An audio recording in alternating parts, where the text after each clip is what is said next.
살아가면서 흔히 사용하는 언어의 표현들이 몇 가지 있습니다. 그 가운데 하나가 철이 없다, 철이 들었다, 이런 말들을 우리가 한 사람에 대하여서 그 사람의 됨됨이를 평가할 때나 또 그 사람의 가치를 표현할 때 우린 이런 표현을 쉽게 사용합니다. 여러분, 철이 없다는 것은 무슨 말이고 철이 들었다는 것은 어떤 말입니까? 철이 들었다는 것은 머리에 쇳덩이가 가득 들었다는 말이고, 철이 없다는 말은 머리에 쇠가 없다는 그런 이야기입니까? 철이 없다는 것은 사리를 분별할 만한 지각이 부족할 때 우리는 철이 없다, 그렇게 말하죠. 그 사람의 나이가 어떠하든지, 그 사람이 사회의 지위가 어떠하든지, 그 사람의 배움의 정도가 어떠하든지와 상관없이 철이 있는 사람이 있습니다. 사리 분별력이 분명한 그런 지각을 가진 사람들이 있지요. 철이 없다는 말은 그 반대의 의미가 될 것 아닙니까? 사리를 분별할 만한 지각이 부족한데 그 부족함이 채워져서 사리 분별력이 분명한 사람, 그 사람을 우리는 철이 들었다, 그렇게 이야기합니다. 소설가 이창준 선생은 인간이 태어나면서부터 60이 될 때까지가 철이 드는 시기요, 60이 지나면 철이 없어지는 시기다, 그랬습니다. 그럼 여러분은 지금 철이 들어가는 시기에 있습니까? 철이 없어지는 시기에 있습니까? 오늘 설교하고 있는 이 목사는 그럼 철이 없어지는 시기에 있습니다. 이 말의 의미는 이런 의미가 아닌가 싶습니다. 사람이 한평생 살면서 철든 삶을 살기가 쉽지 않다, 그런 의미라고 생각합니다. 60이 될 때까지는 철이 들어가는 시기니까, 60이 넘었으면 철이 없어지는 시기라고 하면 한평생을 살면서 우리가 철든 채 살기가 대단히 어렵다라는 의미가 될 것입니다. 인생의 연륜보다 철들미 훨씬 더 중요합니다. 나이가 많고 적음보다 사리를 분별할 만한 지각이 있는 것이 훨씬 더 중요하다는 말이죠. 철들지 아니하면 가치 있는 인생을 살지 못합니다. 철이 없이 살면 그 인생을 얼마나 오래 살았던지를 불문하고 실패하는 인생을 반복할 수밖에 없습니다. 그런 의미에서 사람이 철이 든다는 것, 이건 굉장히 중요한 것이죠. 나는 여러분 모두가 여러분 인생의 그릇에 철이 비어있는 그런 텅 빈 인생이 아니고 가득 채워져 철든 인생으로 살 수 있기를 축복합니다. 오늘 본문의 내용은 부족한 상태에서 채워져 풍족하게 된 한 사람의 이야기를 기록해 놓았습니다. 우리가 잘 아는 내용의 말씀인데, 나면서부터 걷지 못한 자, 그 인생에 부족한 부분들이 채워져서 그 삶이 온전케 되었다는 내용의 이야기입니다. 16절 말씀을 다시 한번 우리 같이 읽지요. 시작. 그 이름을 믿음으로 그 이름이 너희가 보고 아는 이 사람을 성하게 하였나니 예수로 말미암아 난 믿음이 너희 모든 사람 앞에서 이같이 완전하게 하였느니라. 우린 지난 시간까지 이 성전문 앞에서 구걸하던 이 사람이 예수의 이름으로 나음을 입은 이야기를 한 두어 주 살펴왔습니다. 그런데 오늘 본문을 보면 이 사람이 성하게 되었다라고 하는 표현이 나타나요. 이 16절 다시 한번 띄워주면 앞부분의 말씀을 보면 그 이름을 믿음으로 그 이름이 너희가 보고 하는 이 사람을 성하게 하였다. 나았다는 이야기지요. 여기 성하게 되다라고 하는 이 말은 스테레오라고 하는 이 헬라어를 가지고 있습니다. 이 의미는 영어로 바꾸면 이런 이야기입니다. strong, 강하여졌다, 견고하여졌다, 그런 이야기입니다. 한 번도 그 스스로의 힘으로 일어서 보지 못한 이 사람이 이제 그렇게 쓸 수 있는 견고한 사람, 강한 사람이 되어졌다라고 하는 의미입니다. 그런데 이 성하게 되었다라고 하는 표현 외에 또 하나의 표현을 여기는 더 언급하고 있어요. 그 하반절 말씀을 한번 보게 되면 예수로 말미암아 난 믿음이 너희 모든 사람 앞에서 이같이 완전히 낫게 하였느니라. 이미 성하여졌다. 이 사람이 그 불완전하고 연약함이 견고하고 강하여졌다라고 말한 이후에 또 한 번 더 그가 완전히 낫게 되었다라고 말을 해요. 여기 완전히 나았다라고 하는 이 단어는 홀로클레토스라고 하는 말인데, 이 말을 영어로 바꾸어 놓으면 퍼펙트하게 되었다, 완전하여졌다라는 이야기입니다. 그러니까 앞에서 성하여졌다는 말은 이 사람의 육체의 강건함을 표현하는 단어라고 하면, 뒤에 완전히 낫게 되었다라고 하는 이 말은 육체의 건강만이 아니라 그것을 뛰어넘는 어떤 완전함을 지금 성경이 말하고 있는 것이죠. 도대체 이 사람은 무엇이 완전해졌다는 말인가? 이 사람의 삶에 어떤 부족함이 채워져서 그를 온전하게 만들어졌다는 이야기인가라는 말이죠. 그 첫 번째는 이 사람의 육체의 부족함이 온전히 채워졌다라는 의미로 이는 성하게 되어졌을 뿐만 아니라 완전하게 되어졌다라고 지금 성경이 말하고 있는 것입니다. 여러분, 이 사람은 나면서부터 걷지 못했던 사람이죠. 이 사람이 3장 8절 말씀에 보면 뛰어서서 걸으며 그들과 함께 성전으로 들어가면서 걷기도 하고 뛰기도 하며 하나님을 찬송했다. 이 사람이 이제 견고해졌다, 그런 이야기죠. 성함을 받았다, 그런 이야기 아닙니까? 그래서 그 주변의 사람들이 어떠했느냐? 3장 10절 말씀을 같이 읽습니다. 시작. 그가 본래 성전 미문에 앉아 구걸하던 사람인 줄 알고 그에게 일어난 일로 인하여 심히 놀랍게 여기고 놀라니라. 사람들이 굉장히 놀랐다는 이야기죠. 그런데 여기 놀랍게 여기고 놀랐다라고 하는 이 말은 사람들이 깜짝 놀랐다라고 하는 의미를 뛰어넘습니다.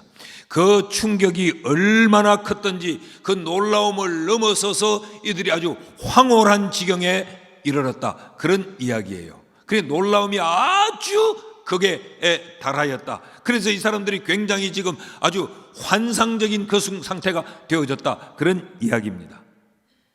자, 이렇게 이 사람이 육신에 이 부족이 채워져서 성하게 되었는데, 이것을 3장 16절에서는 이 사람이 성하게 되었다라고 말하지요. 이것을 4장 10절에 가면 이렇게 또 표현을 해 두었습니다. 4장 10절 말씀을 보면 너희와 모든 이스라엘 백성들은 알라. 너희가 십자가에 못 박고 하나님이 죽은 자 가운데서 살리신 나사렛 예수 그리스도의 이름으로 이 사람이 어떻게 되었다? 건강하게 되어 너희 앞에 섰느니라. 근데 같은 의미인데 여기 건강하게 되다라고 하는 이 단어는 휘게스라고 하는 단어예요. 이 단어는 신뢰할 수 없는 그런 부족한 상태에서 이제 신뢰할 수 있는 채워짐의 상태가 되었다, 그런 이야기입니다. 이 사람의 육체를 나면서부터 걷지 못한 이 사람의 육신은 신뢰할 수 없었는데 이 사람의 육신이 체험을 입어 이제는 신뢰할 수 있는 상태가 되어졌다, 그런 이야기지요. 그러니까 육체의 부족함이 완전하게 채워졌다, 그런 이야기 아닙니까? 근데 언제 이 사람의 육체의 부족함이 온전하게 체험을 받았느냐? 4장 22절 말씀에 보니까 이 병 나은 사람의 나이가 40여 세나 되었더라. 그러니까 40살이 되어서 이 사람이 육체의 부족함이 이제 채워졌다는 이야기지요. 이 당시에, 그러니까 지금으로부터 2000년 전 이 로마 제국 당시에 사람들의 평균 연령이 얼마였느냐? 40세를 조금 넘었었습니다. 이 40이 사람의 평균 수명이었어요. 이 사람이 40세가 되어서 이 육체의 부족함을 체험받았다라는 말은 그의 인생 말년에 갔어야 이 육체의 부족함이 채워졌다, 그런 이야기죠. 우리말로 바꾸면 70이 넘었어야 이 사람이 그 육체의 부족한 것이 채워졌다. 여러분, 성경은 우리에게 두 가지를 가르치고 있습니다. 우리의 육신의 필요, 육신의 부족함이 채워지는 것은 결코 쉽지 않구나. 나면서 보니까 이 아이가 걷지를 못해요. 금방 태어났으니 걷지 못할 수 있죠. 부모가 기다립니다. 아이가 빵긋빵긋 웃어요. 젖병을 누르면 그렇게 힘차게 빨아먹습니다. 부모는 그 아이가 걷지 못하는 아이라고는 상상을 못했겠죠. 100일이 지납니다. 돌 때가 되어 옵니다. 아이가 옹알이를 하기 시작합니다. 엄마, 엄마, 아빠, 아빠. 부모가 얼마나 기뻤겠어요. 그런데 돌이 되어도 아이가 배밀이를 못합니다. 무엇을 잡고 아이가 일어서지를 못해요. 옆집 아이들은 다 일어서는데 우리 아이가 발육이 좀 늦었는가 보다. 돌이 지났어요. 1년 6개월이 돼요. 다른 집 아이들은 막 걸어 다니는데 우리 집 아이는 아직도 일어날 생각을 하지 않습니다. 어머니가 엎어도 봤겠죠. 어머니가 손을 잡고 이렇게 세워도 봤겠죠. 이 아이가 걷지를 못합니다. 우리 아이가 발육이 늦은가 보다. 그렇게 무작정 부모가 기다렸겠습니까? 왜 이렇지? 아이를 안고 병원에도 가봤을 거예요. 또 용하다는 사람도 찾아가 봤을 거예요. 우리식으로 말하면 기도 많이 한다, 영역 있다는 사람에게도 가서 기도도 받아 봤을 겁니다. 이 아이는 그럴 수 없는 아이인 것을 부모가 알았어요. 쉽게 포기했겠습니까? 얼마나 몸부림을 치며 내 새끼 살려보려고 애를 썼겠습니까? 그런데 그의 인생이 말년이 되어 갈 때까지 그 육체의 부족함이 채워지지 않았어요.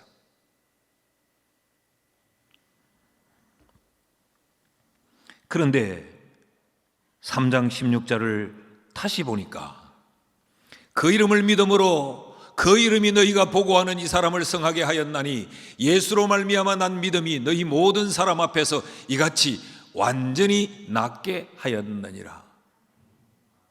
완전히 나음을 받았습니다. 그런데 이 사람이 완전히 낫게 된 것을 표현하는 이 표현이 이 사람 스스로가 그렇게 나아졌다라고 말하지 않고 무엇인가에 의하여서 완전히 나음을 입었다라고 말해요. 자동사를 쓰지 않고 타동사를 쓰고 있습니다.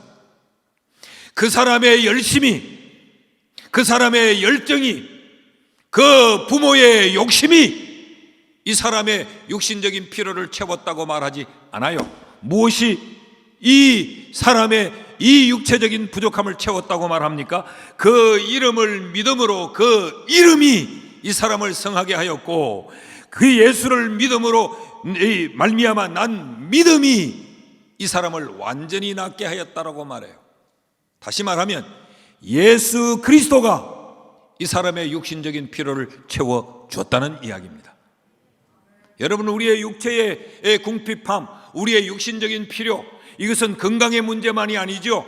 건강의 부족함도 우리는 체험을 받아야 되고 물질의 이 부족함도 우리는 체험을 받아야 되고 우리의 육신에 필요한 것들이 부족함이 한둘이가 아니죠. 우리의 잘못된 성격, 완고하고 강팍한 우리의 마음, 우리의 아집, 인간관계에서 오는 그 나의 이 부족함, 돌아서서 후회하고 돌아서서 후회하는 일들을 우리가 어디 한두 번 합니까? 나도 내가 싫을 때가 있지 않던가요?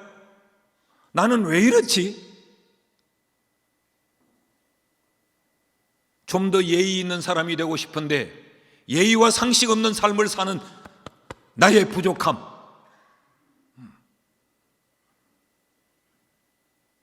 왜 나는 양보할 줄 모르고 죽어도 내 고집을 붙들고 몸부림을 쳐야 되는지, 나는 왜 성격이 이런지, 그것이 쉽게 채워지지 않습니다. 그 부족함이. 우리가 그래서 이런 말 하잖아요. 인생 안 바뀐다. 인간 안 바뀐다. 이런 말을 우리가 하지 않습니까? 우리의 육체의 부족함은, 모자람은 우리가 채울 수 없습니다. 이 부모가 벌써 이 아이를 살려냈겠죠. 40년 동안 이 사람은 얼마나 가슴 답답하게 몸부림을 쳤겠어요. 안 됐어요. 그런데 예수가 육체의 이 부족함을 채워 그를 완전히 낫게 하셨습니다. 그러므로 여러분, 나의 육신의 이 부족함 채워야 됨을 포기하지도 말고, 그렇다고 해서 부족한 상태를 고집하고 밀고 나가지도 말고, 주님께 내어놓고 맡겨버릴 수 있는, 주님에 의해서 체험받을 수 있는 이런 믿음이 우리에게 있기를 축복합니다. 우린 예수를 믿으면서도, 우리는 기도하면서도, 우리는 하나님을 예배하면서도, 우리는 끊임없이 주님에 의해서 우리의 육신의 이 필요, 문제가 해결되기보다는 내 생각과 내 기준과 내 목적과 내 판단대로 이 문제가 해결되기를 몸부림치는 어리석은 안타까움이 우리에게 있을 수 있어요. 그것은 또 다른 문제를 만들어내고, 그것은 또 다른 문제를 만들어낼 뿐이지, 우리의 육체의 부족함, 우리의 육신의 그 절대적인 필요는 우리가 채워낼 수 없습니다.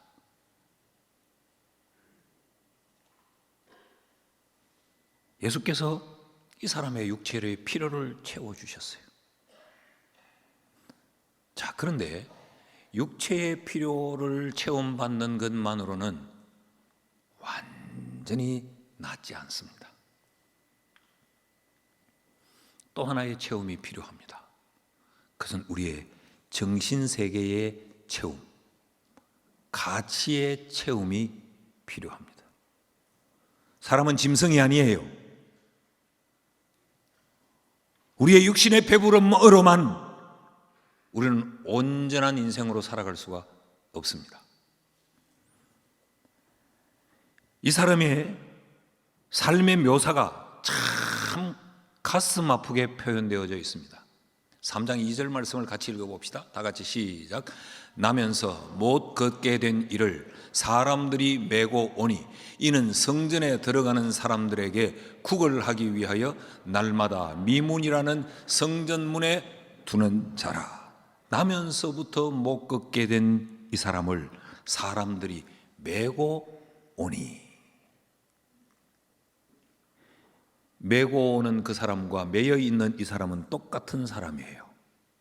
근데 이 사람은 누군가에 의해서 매여져서 이동을 해야 되는, 이 표현이 얼마나 처절합니까? 그 다음 이어지는 말씀을 보면 구걸하기 위하여 날마다 미문이라는 성전문에 두는 자라 그랬어요. 사람들에 의해서 메고 성전문 앞에 갖다 놓는, 물건도 아니고 짐짝도 아닌데 말이죠. 그래서 날마다 그 성전에서 구걸을 합니다. 이 사람의 정신세계는 구걸이 지배하고 있었습니다. 사람을 의존하도록 이 사람은 그 인생의 가치가 그렇게 자리매김해버렸습니다. 난 사람에게 잘 보여야 돼. 누군가가 나를 여기 데려다 줘야 돼. 그 사람들이 아니면 나는 구걸을 할 수 없어. 그래서 그 성전을 출입하는 사람들에게 잘 보여 동전 몇 입을 얻어야 나는 살아갈 수 있어. 이것이 이 사람 인생의 가치관이었습니다. 그런데 그가 달라졌어요.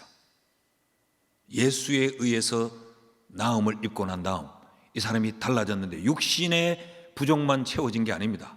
어떻게 달라졌느냐? 조금 복잡한 이야기인데 신경을 잘 써서 쫓아오십시오. 4장 14절 말씀을 같이 읽죠. 시작. 또 병 나은 사람이 그들과 함께 서 있는 것을 보고 비난할 말이 없는지라. 이 병 나은 사람은 바로 이 사람이지요. 이 말씀의 주인공. 이 사람이 병 나은 사람이 그들과 함께 서 있었다. 그들은 누구냐? 사도들이에요.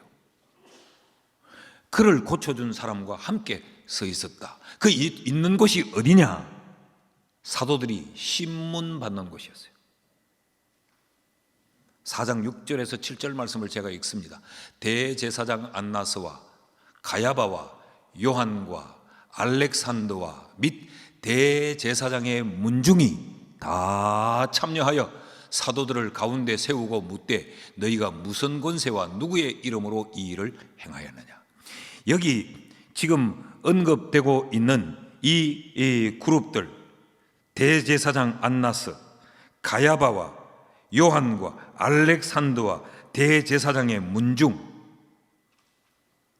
그 시대의 최고의 권력자들, 그 기득권층, 이들이 다 모인 곳에 베드로와 요한을 세워놓고 그들을 추궁합니다. 너희가 무슨 권세로 누구한테 허락받고 저 사람을 고쳤느냐라고 지금 공격을 받고 있습니다. 이 자리가 어떤 자리냐? 4장 15절 말씀을 보면 명하여 공회에서 나가라 하고 서로 의논하여 이르되, 이것이 공회였습니다. 이것이 바로 산헤드린 공회였어요. 우리로 보면 이게 국회 의사당입니다. 이게 대통령이 여러 강요 정부 이 대신들을 모아놓고 국책을 결정하는 그런 청와대였어요. 여기가. 그 속에 사도를 세워놓고 공격을 하는데 이 병 나은 사람이 거기 있었다는 거죠. 그럼 사도들은 언제 여기 왔느냐? 이 전날 붙잡혀 왔습니다. 4장 3절 말씀에 보면 그들을 잡으며 사도들을 잡으며 날이 이미 저물었으므로 이튿날까지 가두어두었으니, 5절 말씀을 보면 이튿날 관리들과 장로들과 서기관들이 예루살렘에 모였는데, 그러니까 이 사도들을 잡아놨는데 감옥에 집어넣었어요. 그리고 이제 그 이튿날 이들을 불러내어서 그 무시무시한 권력 앞에 세워놓고 추궁을 합니다. 그런데 이 병 나은 사람이 그곳에 있었다는 말은, 이는 그 다음 날 사도들이 잡히고 그 다음 날 그들이 이 신문을 당하는 그곳에 자신의 발로 찾아왔다는 것이죠.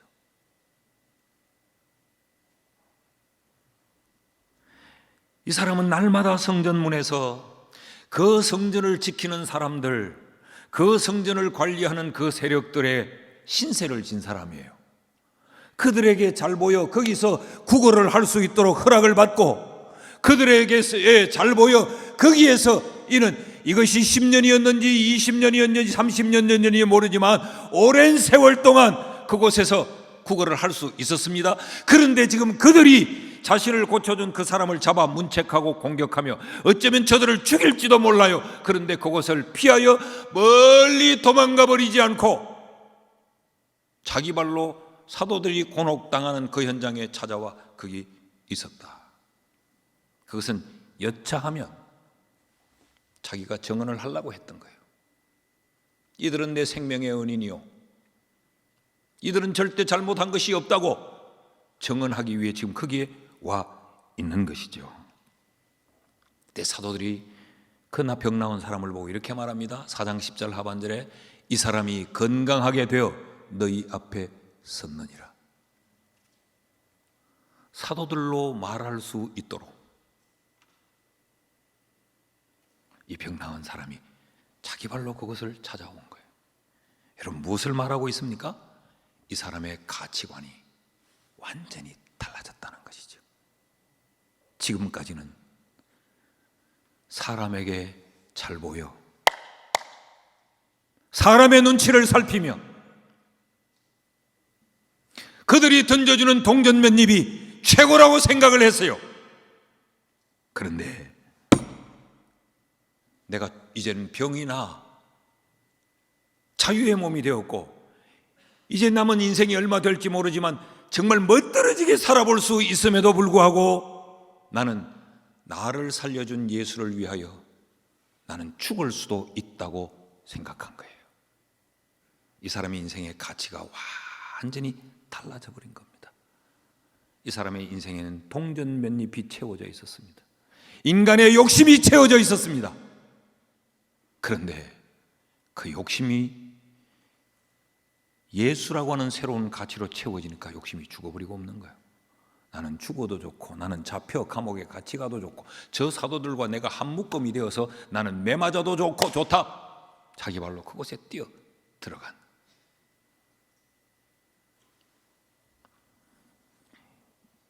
여러분, 이 땅에는 육체는 건강하지만 가치관이 병든 사람들이 얼마나 많습니까?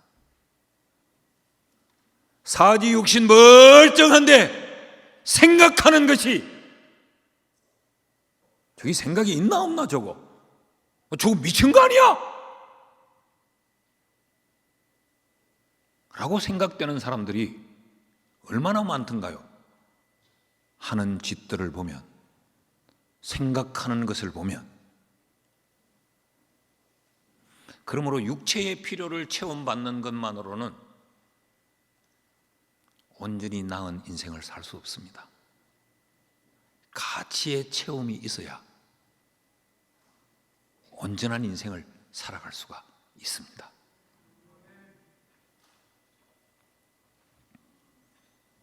돈 때문에 양심을 팔고, 돈 때문에 다른 사람의 인권을 짓밟고, 이것은 가치관이 채워지지 않아서 그래요. 텅 빈 거여서 그래요. 나는 여러분의 이 육신적인 필요도 채워져야 될 뿐만 아니라 우리 모두의 이 정신세계가, 우리의 가치관이 주님으로 충만하게 채워질 수 있기를 축복합니다. 그러면 어른이 될 수 있어요. 어른은 자기 고집을 부리지 않습니다. 아이들이 뭐가 뭔지를 모르고 내 뜻대로 내 외대로 땡깡을 부리고 고집을 부리지, 어른은 그러지 않아요. 자, 이 사람은 육신적인 체험을 입었고 이 가치의 체험을 입었습니다. 그런데 이것만으로도 부족합니다. 하나가 더 채워져야 되는데 영적인 체험이 채워졌습니다. 이 나은 사람 보십시오. 매일 성전으로 출근하던 사람입니다. 날마다 매일 성전에 있었습니다. 머물렀습니다. 그러나 그럼에도 불구하고 그는 성전 밖의 사람이었습니다. 여러분, 우리는 이 점을 유심히 눈여겨봐야 됩니다. 날마다 성전에 갔어요. 날마다 성전에 머물렀어요. 그런데도 그는 성전 안의 사람이 아니고 성전 밖의 사람이었어요. 성전에 날마다 갔지만, 날마다 성전에 머물러 있었지만 그는 자기 욕심을 충족시키는 것, 그것이 전부였습니다. 내 원함을 이루기 위한 것, 그것이 전부였어요. 그는 철저히 이방인이었습니다. 날마다 성전에 있었으나. 여러분, 우리도 이런 경우가 참 많습니다. 주일날 예배는 꼭꼭 오는데 하나님이 우선이기보다 내가 우선이, 나의 필요를 충족받기 위해서 날마다 성전에 오는 이 구걸하는 거지처럼 우리도 날마다 성전에는 오나 성전 밖의 사람일 수 있어요. 그런데 이 사람이 나음을 입습니다. 지금도 예배당에 와 있지만 성전 밖의 사람 많아요. 내가 보니까 이 성전 밖의 사람이요.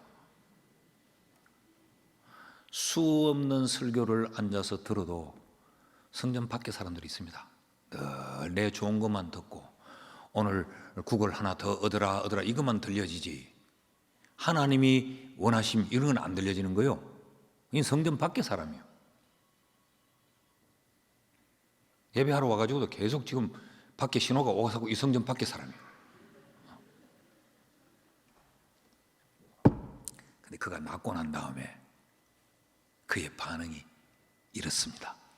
8절을 보십시오. 다 같이 시작.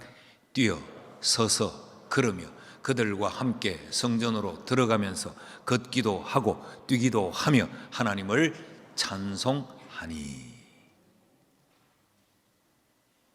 여러분, 이 사람이 뛰어서서 걷고 뛸 수 있게 되어서 냅다 자기 집으로 먼저 뛰어가지 않았습니다. 여보, 나 나았어. 나 이제 제대로 한번 살아볼 거야. 이제는 남들이 나 안 매고 그래 해도 돼. 이제 내 발로 내가 가서 지금보다 더 많은 소득을 올릴 수 있을 거야. 내게 더 유익한 일을 이제는 내가 마음껏 할 수 있어. 그러지 않았어요. 그리고 사람들을 향해서 뛰어가지 않았어요. 그는 성전 안으로 뛰어들어가 하나님을 찬양했다. 뭡니까? 그게 진정한 영적 필요가 그에게 채워졌다라는 이야기죠. 여러분, 입장을 한번 바꿔놓고 생각해 봐요. 일어섰더니 용수철처럼 튀어 올라서 서게 됐어요. 얼마나 기뻤겠어요. 응? 여보, 당신한테로 먼저 뛰어가거나 통리로 뛰어가서 나 살 수 있었다고, 나 이제 걷는다고, 동전 그릇이 아니라 이제는 리어커를 가지고 내가 소득을 올리러 뛰어다녀야 되겠다고, 그러지 않겠어요? 그런데 그는 성전 안으로 들어가 하나님을 찬미했다. 어떻게 이 일이 가능했느냐? 3장 16절을 다시 보면요, 그 이름을 믿음으로 그 이름이 너희가 보고 아는 이 사람을 성하게 하였나니 예수로 말미암아 난 믿음이 너희 모든 사람 앞에서 이같이 완전히 낫게 하였나니라. 무엇이 강조되고 있습니까? 믿음이 그랬다는 거죠. 믿음이 이 사람의 그 영적인 필요를 충족시켜 줬다라는 이야기지요.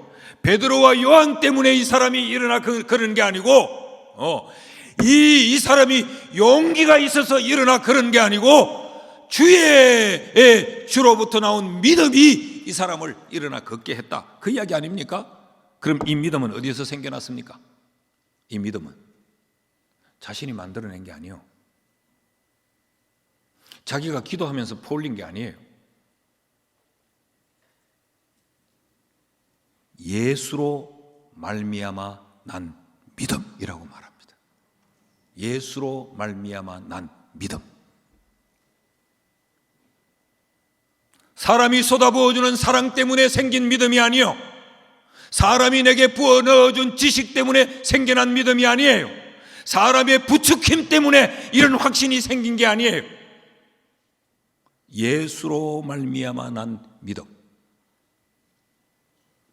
그래서 여러분, 믿음은 생성이라고 말하지 않습니다. 믿음은 쟁취라고 말하지 않습니다. 믿음은 하나님으로부터 주어진 것이라, 얻어진 것이라고 말합니다. 얻어진 것.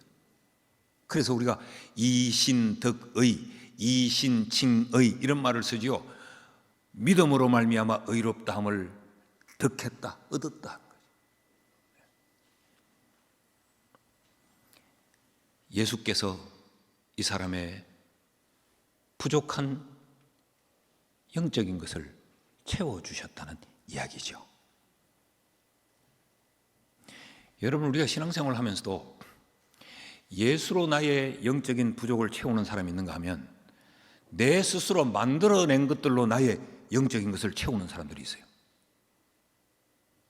이러면 신앙이 변질되고 하나님의 뜻이 왜곡되는 경우가 굉장히 많습니다. 기도가 순수하게 출발이 안 되고 내 목적과 내가 깔아놓은 도로 위에서 내 기도를 출발시키는 거예요. 그 나의 원함을 하나님의 뜻으로 가져와 버립니다. 자기가 만들어낸 그 영적인 것은, 그러나 예수로 말미암아 주어진 믿음은 우리를 거기서 내려놓게 만듭니다. 우리를 철저하게 깨어지게 만듭니다. 그리고 순종하게 만들어 놓습니다. 예수로부터 난 믿음은 우리로 하여금 순종을 바탕으로 깔아놓습니다.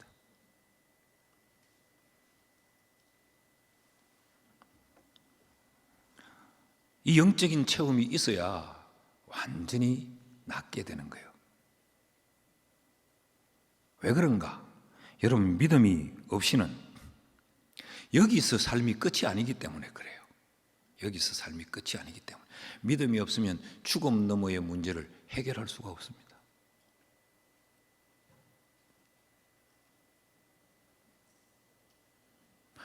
우리는 육체적인 나의 필요, 나의 원함, 나의 좋음, 그것만 채워지면 그것이 우리는 하나님의 뜻이요, 그게 내가 행복한 거라고 생각해서 우리는 육체적인 필요의 충족을 위해 몸부림을 치는데, 믿음이 없이는요 천국에 들어갈 수 없기 때문에 육체적으로 아무리 나의 원하는 것을 다 채워 거머쥐었다 할지라도 완전히 나은 인생이 아닙니다. 그래서 영적인 체험이 필요하다. 이 영적인 체험은 주님으로부터 주어지는 거예요. 나의 원함을 만들어, 그래서 내가 어떤 영적인 신앙 색깔을 내가 만들어 놓고, 내가 하나님의 뜻도 내가 만들어 놓고, 이런 거는 이래야 되는 거야, 기준이 전부 내가 되어서 만들어 놓은 거, 그건 주로부터 온 것이 아닙니다. 예수로 말미암아 난 믿음이 이 사람을 완전히 낫게 하였느니라. 그래서 여러분, 우리에게 이런 의미에서의 영적인 체험이 우리에게 필요해요. 우리에게 이런 믿음 주신 주님을 찬양할 수 있기를 바랍니다. 뿐만 아니라 우리의 사랑하는 사람들에게 이런 믿음이 있기를, 그 인생에도 이런 의미에서의 영적인 체험이 있기를, 헛것으로 채웠거나 텅 비어있는 상태가 아니라 주님으로 말미암는 이 믿음이 그에게 채워져 있는,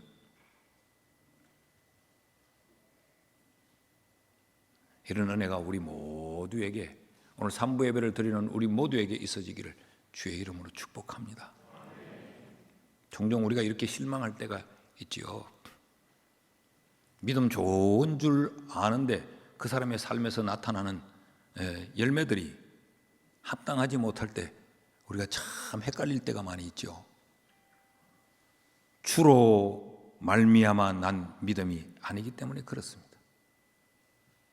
그 사람의 영적인 삶이, 영적인 활동이 주로 말미암아 난 것이 아니고 내가 만들어 넣어 채운 것이기 때문에, 그래서 맺혀지는 열매가 아름답지 못합니다. 사과나무는 사과를 맺게 되어 있습니다. 배나무는 배를 맺게 되어 있습니다. 배나무가 아무리 어설퍼도 배를 맺지, 배나무가 딸기를 맺는 법은 없습니다.